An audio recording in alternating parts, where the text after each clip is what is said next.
नमस्कार दोस्तों।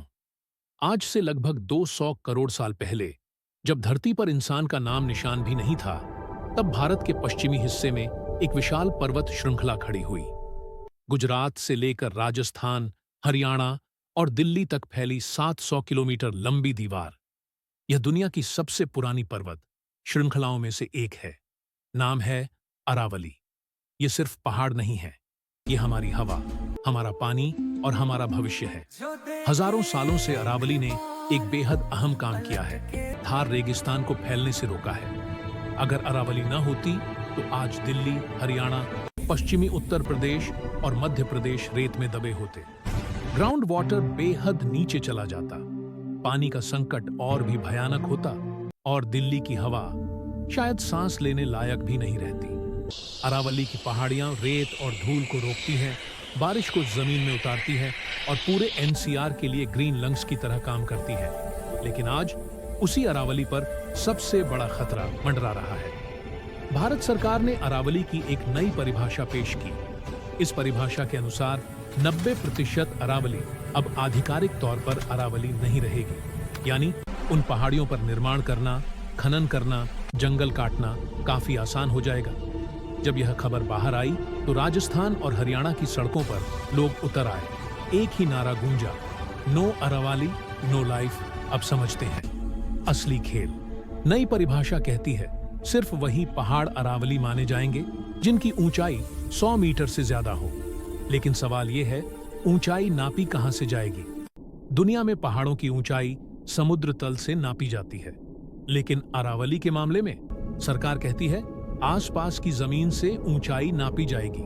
और यहीं पर खेल है, क्योंकि अरावली के आसपास की जमीन पहले से ही समुद्र तल से लगभग 100 मीटर ऊपर है। मतलब 190 मीटर ऊंचा पहाड़ भी कागजों में पहाड़ नहीं रहेगा। फॉरेस्ट सर्वे ऑफ इंडिया के अनुसार अरावली में कुल 12,091 पहाड़ियां हैं। नई परिभाषा के हिसाब से सिर्फ 1048 ही पहाड़ माने जाएंगे, यानी 91% अरावली गायब।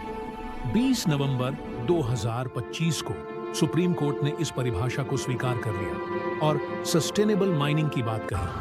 लेकिन जनता चुप नहीं रही। अब सवाल, अरावली को नष्ट करने से फायदा किसे? जवाब है रियल एस्टेट, माइनिंग माफिया और राजनीति।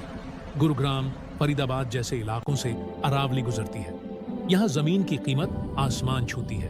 Farm house, luxury, wedding venue, resorts सब अरावली के जंगलों में बने। 2023 के ड्रोन सर्वे में सिर्फ 4 गांवों में 6,793 अवैध निर्माण पाए गए। 700 एकड़ से ज्यादा क्षेत्र पर कब्जा। अरावली में सिलिका सैंड, संगमरमर, पत्थर, झिंक, तांबा सब कुछ है। कानूनी और अवैध दोनों तरह का खनन हुआ।